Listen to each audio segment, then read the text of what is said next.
Welcome back to Kind Regards, the show. I'd like you to think, imagine, or remember perhaps a sort of peak experience, an experience that was really, as good as they can get. Some examples to sort of get us on our way might be, really good food. If you've ever had like a meal that raise the bar and reset your expectations of what a really good meal could be. Perhaps you've gone like skydiving, or you like to go skiing, and a real peak experience is like the first run down the mountain through the powder. That's as good as it gets. Perhaps you go hiking and the peak experience is sort of cresting the ridge and seeing the landscape be revealed to you by the sort of ridge dropping down as you rise above it, and then poof, huge expanse around you. Perhaps peak experience is, in yoga or meditation. Maybe it's at work. Maybe your work is really engaging, and you I don't know, make music for a living or something, and really just like grooving out and sinking into the music is this sort of peak experience. And you go, there's nothing better than, I look at my watch, I sit down, I start work, and I look at my watch again, and 5 hours has gone by. It's like that. I think we've all been in touch with sort of peak experience. Walking down the stairs of a hostel onto a city that I've never been to before, and sort of standing with a backpack at the bottom of the stairs. That's sort of one for me that I can remember in my past of, there's just nothing better than that. It was just, everything was so new and exciting, and I had no sort of patterns with which to deal with the world. It was just this whole new thing. That might be an example. Peak experience has a strange sort of through line in my experience. One thing sort of unites them all of those things, and it is thoughtlessness and non-duality. It is the dissolving of this sort of apparent separation between myself and the environment. There's stuff out there, the objects, and there's this sky in here, the subject. Now I'm viewing this stuff and thinking thoughts about it and remembering stuff from my past and forecasting into the future. On the ski lift up to the top of the slope, I'm kind of thinking thoughts like, yeah, whatever, like viewing things, judging things, And then once you're on the slope, all that fades away. The thinking mind ceases to exist. Instead, there is only the sensation of my legs and the feeling of sort of the powder spraying away in my visual field, all sort of one beautiful experience, one totality. And I'm a part of that. I'm sort of inseparable from that. I don't even really have a sense of myself. I just have a sense of experience. Does that make sense? I hope that that's sort of a vivid enough description that it connects you. You eat a meal. Like, have you ever seen someone take a mouthful of a meal and they go, oh, and they like, you can see their like face and body relax because they cease to be a person. They just go, whoa, and they're just fully tasting a thing. They're fully immersed in experience as it's revealed to them. I think this can also be extended to love, like loving kindness or loving attention. Simone Weil, the French philosopher and Christian sort of mystic, who did most of her work sort of through the 30s, I think. She died quite young, so maybe the 20s and 30s, 1920s and 1930s.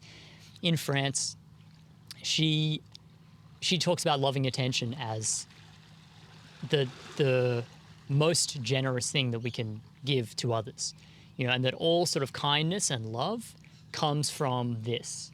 And if we want to be kind and generous, the first thing we should do is this, and everything else will follow naturally. So, the good deeds will necessarily come from loving attention. So what is loving attention? For Simone, and I hate to think that there's some sort of Simone Weil expert in the audience who's going to roll their eyes at this, but I've read a little bit of Simone, so I hope that I'm qualified in sort of summing up this idea. But for Simone, loving attention is the setting aside of our own agendas, the setting aside of all of our sort of desires and wants in the world, our hopes for how this conversation's going to go, our even our conceptualization agendas. Like we have, when someone tells us a sad story, we go, oh, okay, interesting that they actually died of the same kind of cancer that my uncle was sick with. I wonder what the difference in treatment, okay, I'll put that memory of that happening to their auntie. I'll put that over here with this other memory. Okay, interesting. And then they say something else and you go, that reminds me of this other thing. Okay, yeah. Like this is like also an agenda, a strange sort of desire that we have to catalog or categorize our experiences with other people and sort of put them away in useful compartments in our minds. This too is an agenda. Obviously, well, maybe not obvious to people who talk to me. There's a part in me, hopefully it's not too big of a part, that wants to be interesting or wants to be useful. So when someone's having a hard time, I want to say something that really helps them. And a part of that is a selfless thing, I'm sure, but a part of it is also a selfish thing. I want to feel helpful. I want to feel like a good person. And so therefore, this again is an agenda. My agenda to help them needs to be set aside.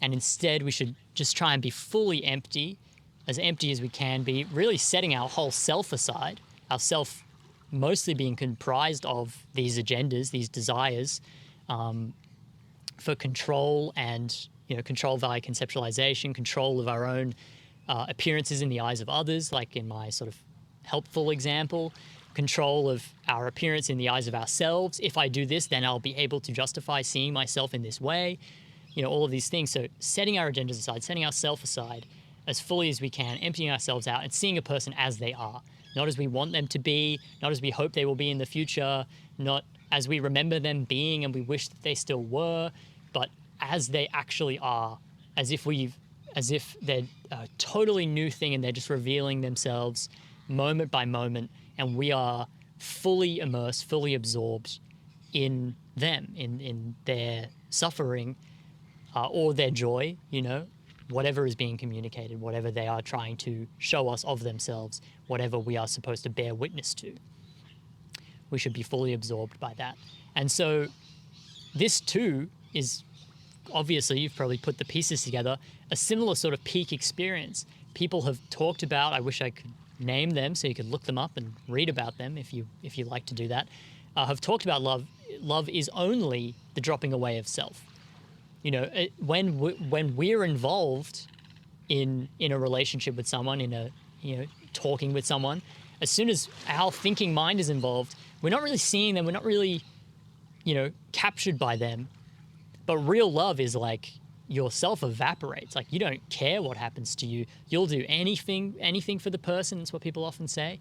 And also love and selflessness is tied up, right? This kind of selfless generosity, but also in the sense that I was just talking about, the selflessness of non-duality, of the lack of a subject watching experience, this division between inside and outside dissolving, and all of a sudden it's just there. You're just seeing this person, but to say you're seeing them is not actually true. It's just they are, that this is nothing more, and you're just absorbed in experience as it is, in the person as they are, and so on.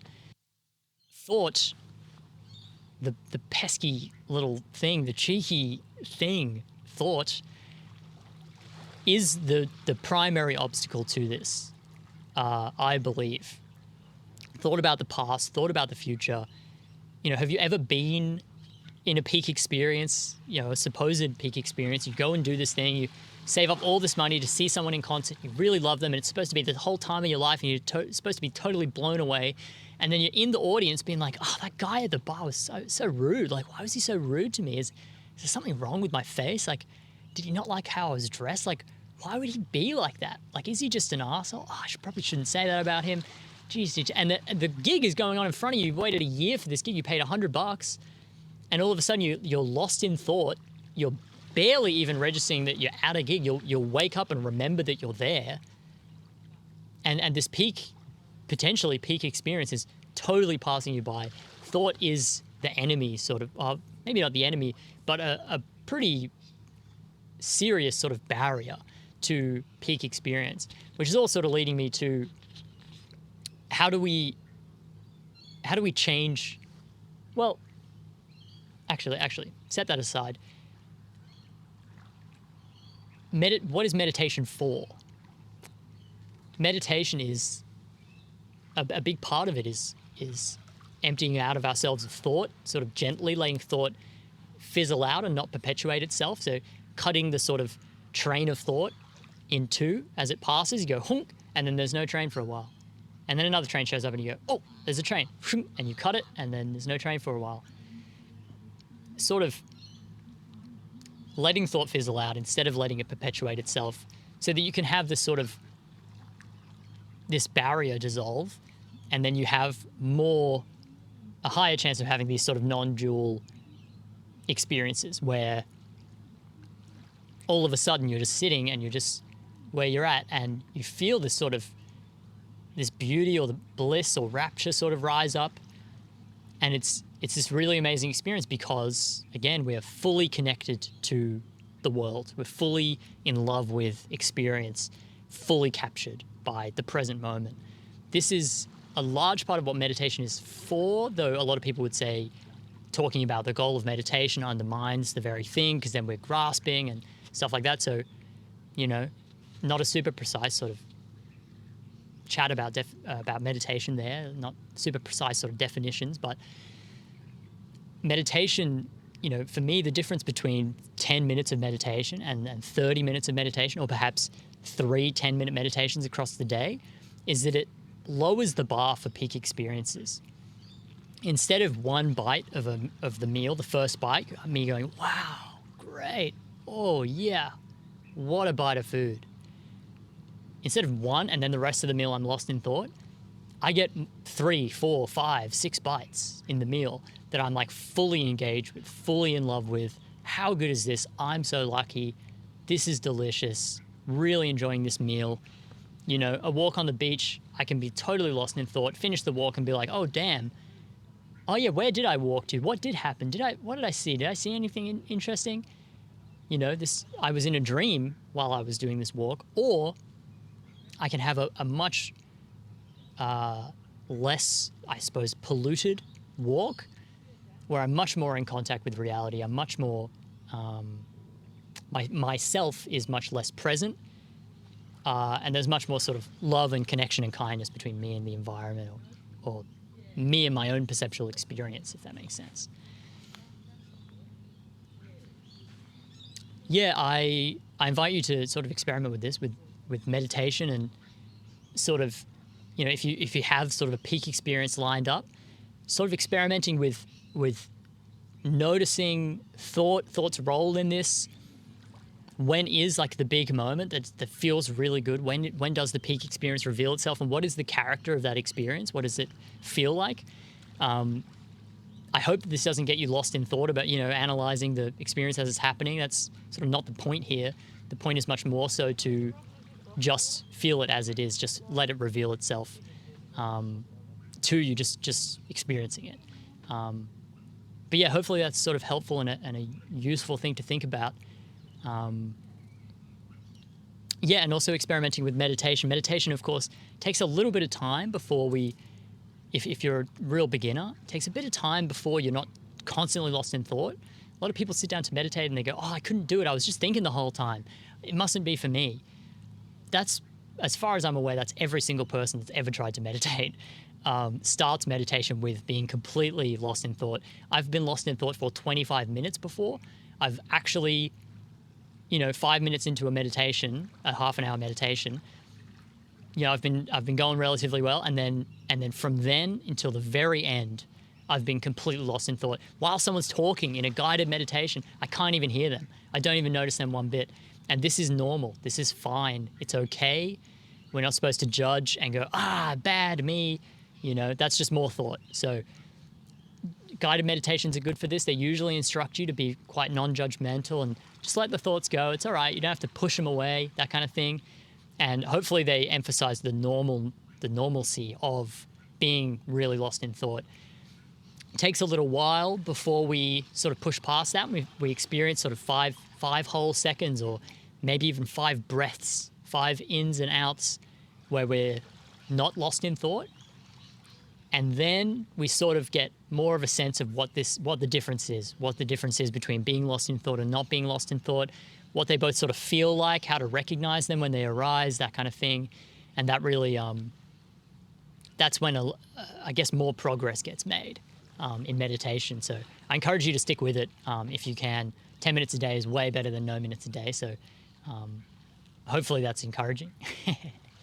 But yeah, I hope this has been helpful. This has been Kind Regards. There's a Substack link and a